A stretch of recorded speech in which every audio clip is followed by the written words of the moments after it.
What's up, guys? Welcome to another Destiny gameplay video. Today I'm bringing you a weapon review of this exotic heavy machine gun, the Thunderlord. So getting right into it, let's look at the basic skill tree on this. You're going to have Feeding Frenzy, which basically makes it so that when you get a kill, it will increase the reload speed shortly. I tend to use Perfect Balance in PvP, Field Scout in PvE. I'll get into that later. Lightning Rounds is the main ability, which basically makes it so that the longer you hold down the trigger, the faster the gun will fire and the more accurate it will be. Now, don't mistake accuracy for stability. It's not going to get more stable, but it's going to get more accurate. In other words, your bullets are going to more likely hit what you're aiming at. So in PvP, you can see here, I get the 10 kill streak, clear the guys off the heavy ammo, get it for myself. And I just had a monster of a game. This footage I'm going to show you today all comes from one game, and I have played very extensively with the Thunderlord. But this game was just so ridiculously good that I had to take all my footage from it and show it to you guys. I did have another video that I ended up with 40 kills on, but I foolishly deleted it from my flash drive because the thumbnail was misleading and I thought it was something else. So I did lose that one, unfortunately. But anyways, it's probably for the better anyways, otherwise this movie would be pretty long. But anyways, in my weapon reviews, I like to answer 3 questions, and the first of which is this: how does the weapon stack up against other weapons in its class? And in my opinion, it is the best heavy machine gun in the game. You can see here it said heavy ammo incoming, so I kind of look over to our flank to make sure no enemies are going to make a move at our heavy. Then I drop back, pick it up. It's time to go ham. And you see, I already had one 15 kill streak in this game, and this is going to be part of a second one. I ended up with 2 kill streaks of over 15 kills in one single game. Ended up with 44 kills at the end of it. So anyways, how does the weapon stack up against other weapons in its class? It's the best one in the game. That's my opinion, and I will stand by that. And there are a couple of reasons for that. It's comparable to the Swarm heavy machine gun. You can see here I lost my shield, and I wasn't about to lose all this heavy ammo because I did kill a couple of guys and get theirs, so I just dropped back. So anyways, it's comparable to the Swarm. It's stable, it's accurate, but I like it better than the Swarm just because it does do more damage, and it has a slightly higher rate of fire, partly due to the lightning rounds ability. So, in my opinion, best heavy machine gun in the game. Second question I like to answer is, how does the weapon stack up in PvP? How does it stack up in the Crucible? And as you can clearly see, this thing is a Crucible monster. It's a PvP monster. And it's because of the time to kill is just so low. And I have been playing around with the super good advice lately, just because, you know, like I said, they did do an exotic buff for a lot of different weapons, I think maybe a week ago now, and the super good advice was part of that buff. It got increased stability, and it has been a lot of fun to use, but it's just not quite as good as the Thunderlord in PvP, mainly because the time to kill is still a little bit higher because of the stability on it. The Thunderlord is just so accurate, so stable, it's hard to miss. It's hard to lose a firefight if you didn't get caught off guard and you both kind of see each other at the same time. You're going to come out on top most of the time, almost all the time if you're a skilled player. It just tears up in the Crucible. Like I said, I had a monster game here, and thanks in no small amount to the Thunderlord. I was in the double digits in terms of kills with the Thunderlord this game. And then on top of that, this is my Vanquisher, which I haven't even used that much. I was just trying to experiment with it and trying to level it up on this particular day. And found that I really enjoyed it. I don't really use auto rifles that much at all in PvP, but I did have fun using this one. Now here's an effective way to use your pulse grenades as a Titan. If guys are hunkering down on an objective trying to cap it, if you toss the pulse grenade in there, it's a good cleanup grenade because it won't kill things very easily. Like, you're rarely going to get a kill with a pulse grenade just because time to kill is so long.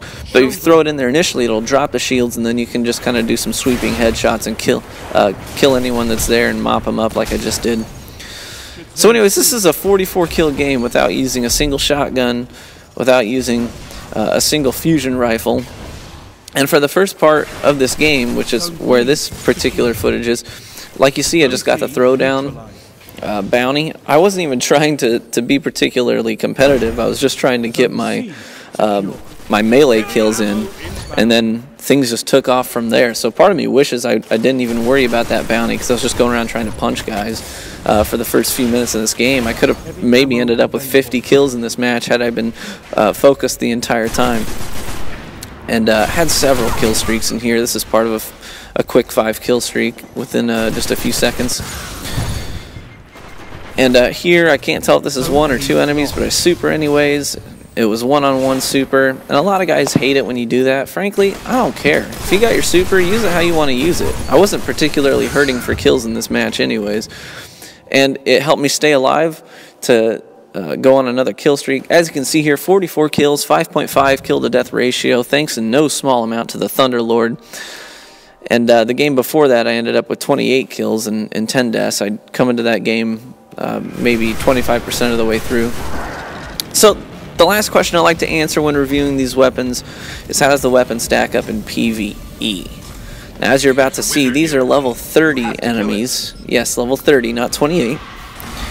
And they don't have shields. And if they don't have shields, they literally just disintegrate as you shoot them. Even at level 30, this gun is just tearing them up. It's coming in at about 700 damage for a crit, which is just going to drop anything that's you know, smaller than a major pretty quickly. And it is kind of a crowd control weapon in PvE. You're not going to want to use it against single heavy targets. Like, I wouldn't take it up against Atheon, mainly because the Gjallarhorn is just so much better against Atheon. Hez and Vengeance would be a better choice against Atheon because of the amount of damage they do to single heavy targets. But this is a phenomenal crowd control weapon. And right now, I'm still using the perfect balance on it, but I'm about to show you. I'll take the perfect balance off, and I'll switch to the Field Scout just so my mag size is much bigger.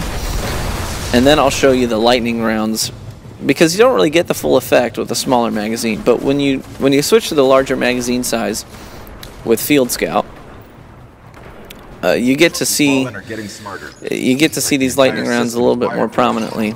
And they'll just, here, I'll show you here. Also, you may not know this, but using the Thunderlord has been proven to have a higher drop rate for legendary engram. Like that, right there. See that legendary engram? In PvE, if you're using the Thunderlord, you're probably going to get about twice the amount of legendary engram drops that you would using any other weapon. It's just kind of a hidden perk in this gun. And it does take down majors really well. Also, just as a side note, I was totally trolling you. That has nothing to do with legendary engram drop rates. Just kind of wanted to maybe get your hopes up there for a second. Anyways, that particularly legendary engram that I grabbed there, I ended up decrypting it this morning when the DLC came out. I ended up getting some of the new armor out of it. So here it is against Sepix Prime. You'll see, holding down the trigger, you'll see the lightning rounds in full effect. Let's see, they start to pick up the rate of fire here. And Sepix Prime is going down pretty quickly. So yeah, like I said, in PvE, this is a fantastic weapon anywhere in the game. Doesn't matter if it's in the Crucible, doesn't matter if it's in a raid or in a strike, it's a great gun to use. The only problem is that you're sacrificing an exotic slot. You know, if you have a primary exotic, you're going to be using it a lot more than you're going to be using this one, just because heavy ammo is so much harder to come by. You're going to want to have synths on you if you want to use it. But in a Nightfall Strike, heavy ammo is really easy to come by. You just drop a couple of guys with your primary and pick up the heavy. So it'd be like Christmas if you get arc burn. Well, I hope this was helpful, guys. Feel free to like and subscribe. Let me know in the comments how you feel about the weapon. Thanks for watching, guys. I'll see you later.